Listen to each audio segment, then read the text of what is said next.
Halo,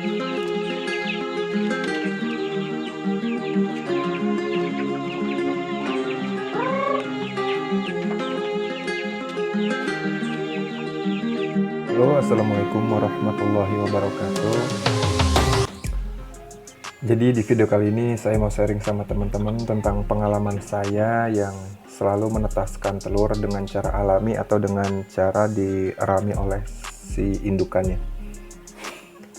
Jadi untuk pengalaman saya saat ini untuk menetaskan telur dengan cara dirami oleh si indukannya itu berbeda dengan di fase awal-awal saat itu ya.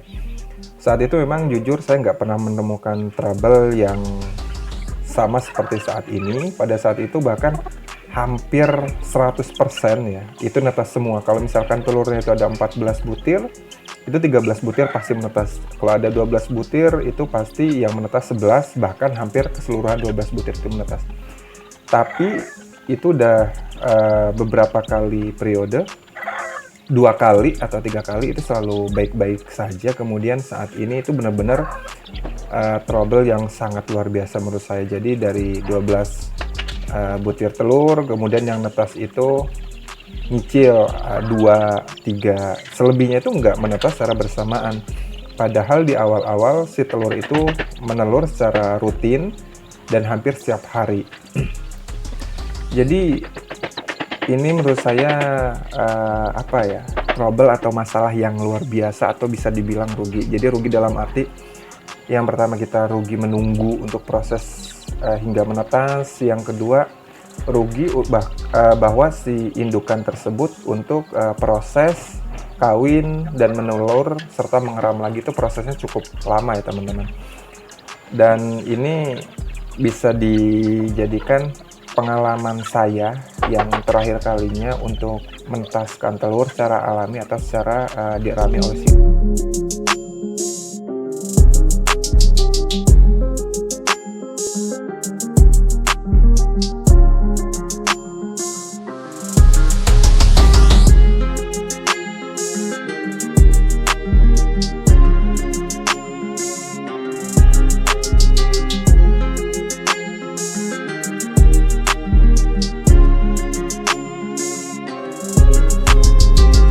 Untuk kelebihan yang pertama itu kita nggak perlu lagi untuk ngontrol si telur-telur ayam ini.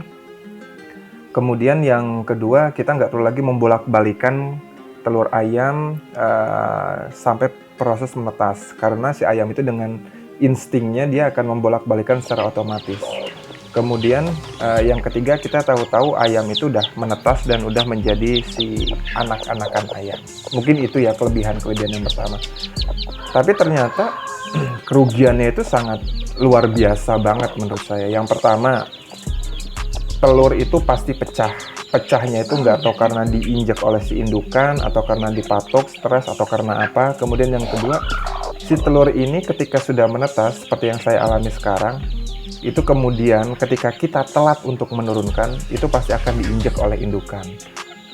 Dan kasus ini yang menurut saya sangat luar biasa. Ada yang diinjak ketika dia udah menetas, sudah bisa jalan diinjak. Kemudian ada yang di dalam cangkang, dia itu baru keluar separuh, kemudian diinjak atau terhimpit oleh si indukan hingga akhirnya telur itu mati dalam cangkang. Padahal separuh kepala itu udah keluar dari si cangkang itu. Kemudian yang ketiga, proses si ayam ini untuk berproduksi lagi itu lumayan cukup lama ya teman-teman. Jadi setelah dia menelur, mengerami hingga menetas, bahkan kadang si ayam-ayam ini butuh waktu untuk move on, atau kebanyakan ayam itu stres ketika dipisahkan dari si anak-anakannya. Jadi butuh proses lagi untuk beradaptasi, untuk kawin. Belum lagi nanti proses menelurnya. Kalau misalkan 12 butir atau 13 butir ya kurang lebih hampir 13 atau 14 hari. Belum lagi proses mengeramnya. Seperti itu teman-teman. Jadi menurut saya ini adalah pengalaman saya yang insya Allah ini yang terakhir kalinya, dan nanti kedepannya saya akan melakukan proses penetasan telur-telur ayam saya menggunakan mesin, atau lebih tepatnya alat bantu menggunakan lampu dan box, karena saya belum memiliki cukup uang untuk membeli mesin tetas yang otomatis.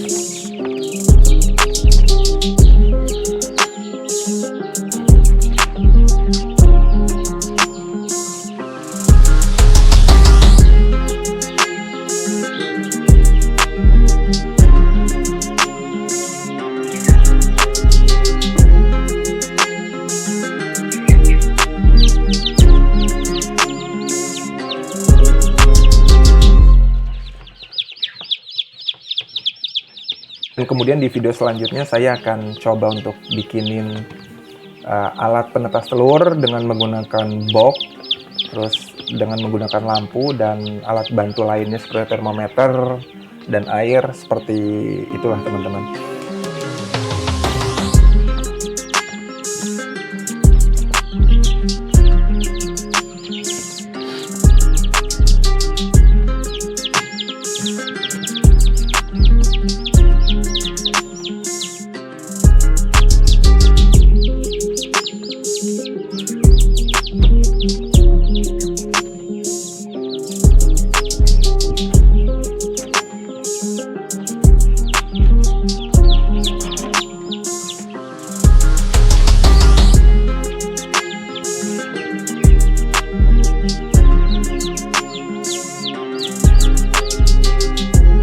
Menurut saya, ketika kita udah mulai fokus untuk membesarkan farm kita atau peternakan kita, kalau masih dengan menggunakan metode menetaskan telur dengan cara dierami, itu ruginya ya luar biasa. Jadi produksi kita terbatas gitu, nggak seperti yang kita harapkan.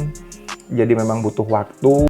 Alhamdulillah sampai saat ini ayam-ayam saya pun berproduksinya cukup lancar. Jadi ketika satu netas masih ada 4 yang ram.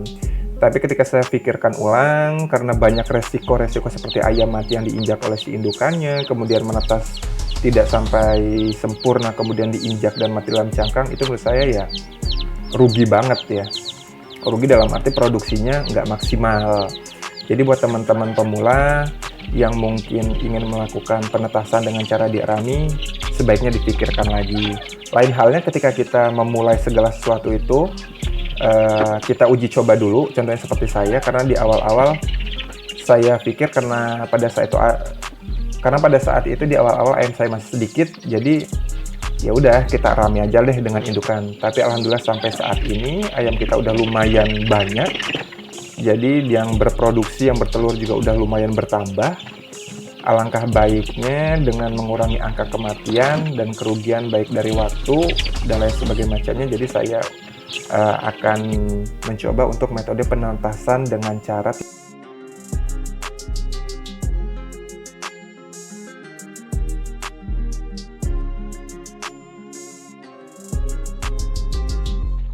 mungkin cukup sekian dulu video atau pengalaman pribadi saya.